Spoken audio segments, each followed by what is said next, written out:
आज Doubtnut app download करें। Doubtnut पर अपने सभी गणित, रसायन विज्ञान, भौतिक विज्ञान और जीव विज्ञान के डाउट्स का करो सफाया। बस प्रश्न की फोटो खींचो, एक ही प्रश्न को क्रॉप करो और तुरंत वीडियो सोल्यूशन पाओ। अभी डाउनलोड करें। हेलो स्टूडेंट्स, प्रश्न है स्तंभ एक एंजाइम को स्तंभ 2 लक्षण या क्रिया के साथ मिलाइए और नीचे दिए गए कोड से सही विकल्प चुनिए। तो स्टूडेंट्स, हमें स्तंभ एक में दिए गए हैं एंजाइम के नाम और स्तंभ 2 में दिए गए हैं उनके लक्षण या वे कौन सी क्रिया प्रदर्शित करते हैं वे दिए गए हैं स्तंभ 2 में। तो हमें इन्हें मैच करना है, मेल करना है। तो चलिए देख लेते हैं।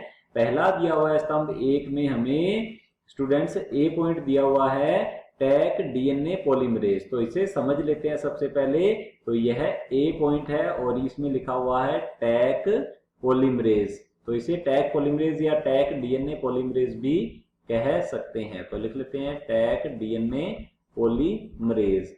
अब स्टूडेंट्स, यह डीएनए बहुलकीकरण के लिए उत्तरदायी एंजाइम होता है जिसे कि निकाला जाता है एक गर्म झरने में रहने वाले स्टूडेंट बैक्टीरिया से या जीवाणु से, जिसका नाम होता है थर्मस एक्वेटिकस। तो लिख लेते हैं थर्मस एक्वेटिकस नामक जीवाणु से इसे पृथक किया जाता है। तो इसीलिए इसका नाम जो है ये टी जो है यह लिया गया है इसके वंश के पहले नाम से स्टूडेंट्स, अर्थात इसका वंश का पहला जो अक्षर है उससे ले लिया गया टी, और ए क्यू जो है इसके जाति के एक्वेटिकस से लिया गया है।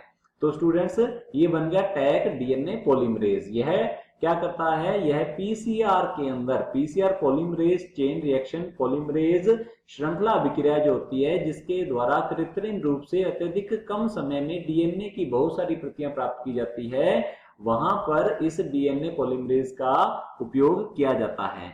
अब इसका ही उपयोग क्यों किया जा रहा है वहां पर, क्योंकि यह एक ताप स्थायी एंजाइम होता है। तो लिख लेते हैं यह ताप स्थायी पॉलीमरेज एंजाइम है या ताप स्थायी एंजाइम है। इस पर उच्च ताप का कोई प्रभाव नहीं होता। यह 90 डिग्री या 100 डिग्री के आसपास जो है 100 डिग्री सेल्सियस तापमान के आसपास जो है अच्छे से क्रियाशील रहता है, क्योंकि पीसीआर जो है स्टूडेंट यहां लिख लेते हैं पीसीआर के प्रत्येक चक्र में क्या करना पड़ता है कि पहला जो चक्र चलता है, पहला जो पद होगा स्टूडेंट इसका, वहां पर तापमान अत्यधिक उच्च होता है क्योंकि वहां डीएनए का विकृतीकरण किया जाता है।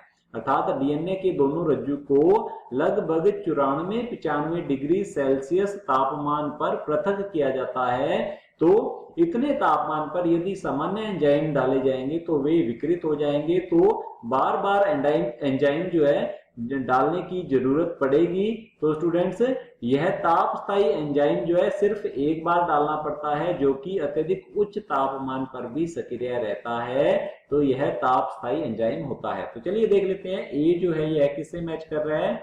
यह मैच करता है स्टूडेंट्स तीसरे से, लिखा हुआ है यहाँ पर 90 डिग्री सेल्सियस से अधिक ताप पर स्थायी। तो हमारा ए जो है ये तीसरे पॉइंट से मैच कर रहा है दूसरे स्तंभ के। देख लेते हैं आगे की ओर।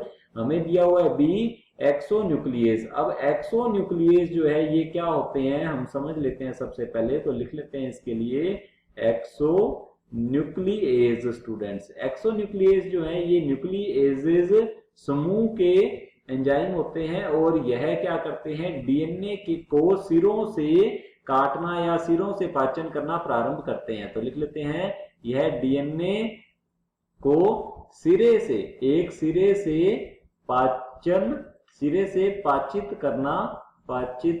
करते हैं। तो एक सिरे से पाचित करते हुए यह पूरे के पूरे डीएनए को क्या कर देते हैं स्टूडेंट्स, ये बिल्कुल पाचित कर देते हैं। यह पूर्ण पाचन करते हैं डीएनए का। ये होते हैं प्रतिबंधन एक्सोन्यूक्लियेज एंजाइम और इन्हें पृथक किया जाता है जीवाणुओं से। तो लिख लेते हैं जीवाणुओं से इन्हें प्राप्त किया जाता है। तो स्टूडेंट्स देख लेते हैं यह बी जो है यह किसके साथ मैच करेगा।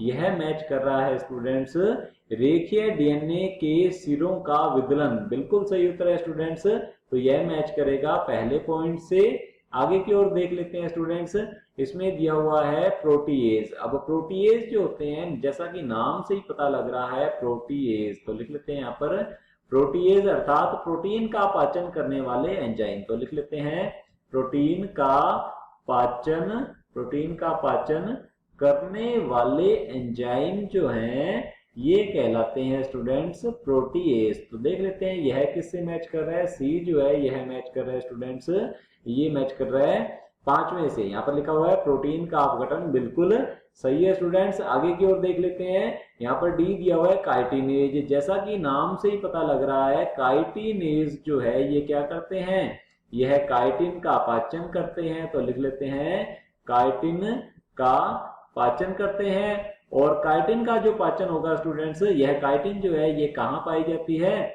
यह पाई जाती है कवक की भित्ति में। तो लिख लेते हैं कवक कोशिका की भित्ति का विघटन करते हैं। तो लिख लेते हैं कवक की कोशिका भित्ति जो है यह बनी होती है काइटिन की, कोशिका भित्ति काइटिन की बनी होती है। तो यह कवक की कोशिका भित्ति का पाचन करते हैं। तो देख लेते हैं यह किससे मैच कर रहा है, यह मैच करता है स्टूडेंट्स कवक कोशा झिल्ली नहीं होगा स्टूडेंट्स, ये होगा कोशा भित्ति जो है का विघटन करते हैं। तो ये हो जाएगा, यहाँ पर हम लिख सकते हैं कवक कोशा भित्ति जो है उसका ये विघटन करते हैं। तो हमारा ये दूसरा जो है ये इसके साथ मैच कर जाएगा। तो और ये चौथा जो है यह स्टूडेंट किसके साथ भी मैच नहीं कर रहा है, केवल यूकैरियोटिक कोशिकाओं द्वारा निर्मित। तो स्टूडेंट्स यहाँ पर ऐसा कुछ भी नहीं दिया हुआ जो कि यूकैरियोटिक कोशिकाओं के द्वारा स्पेसिफिकली या विशिष्ट रूप से स्टूडेंट संबंध हो, तो यह किसी के साथ भी मैच नहीं कर रहा। तो हमारा उत्तर जो है यह रहेगा। तो चलिए देख लेते हैं ऑप्शंस की ओर। ऑप्शन ए दिया हुआ है, इसने ए को तीसरे से मैच कर रखा है, बिल्कुल सही है। और बी को इसने चौथे से मैच कर रखा है स्टूडेंट, जबकि बी जो है यह पहले से मैच करेगा। तो ये हमारा जो ऑप्शन है क्या होगा, गलत होगा। ऑप्शन बी देख लेते हैं, इसमें दिया हुआ है इसने ए को चौथे से मैच कर रखा है। तो स्टूडेंट्स ये भी गलत होगा। ऑप्शन सी दिया हुआ है ए को इसने दूसरे से मैच कर रखा है। तो स्टूडेंट्स ये भी गलत होगा। और डी दिया हुआ है ऑप्शन, इसमें ए को मैच कर रखा है स्टूडेंट तीसरे से, बिल्कुल सही है। बी को मैच कर रखा है पहले से, ये भी सही है। और सी को मैच कर रखा है पांचवें से, तो ये भी सही है। और डी को मैच कर रखा है दूसरे से, ये भी सही है। तो स्टूडेंट्स हमारा ऑप्शन डी जो है बिल्कुल सही उत्तर है। कक्षा 6 से 12वीं से लेकर नीट, IIT, JEE वो एडवांस के लेवल तक 1 करोड़ से ज्यादा छात्रों का भरोसा। आज ही डाउनलोड करें डाउटनेट ऐप या व्हाट्सएप करें अपने सारे डाउट्स 8400 400 400 पर।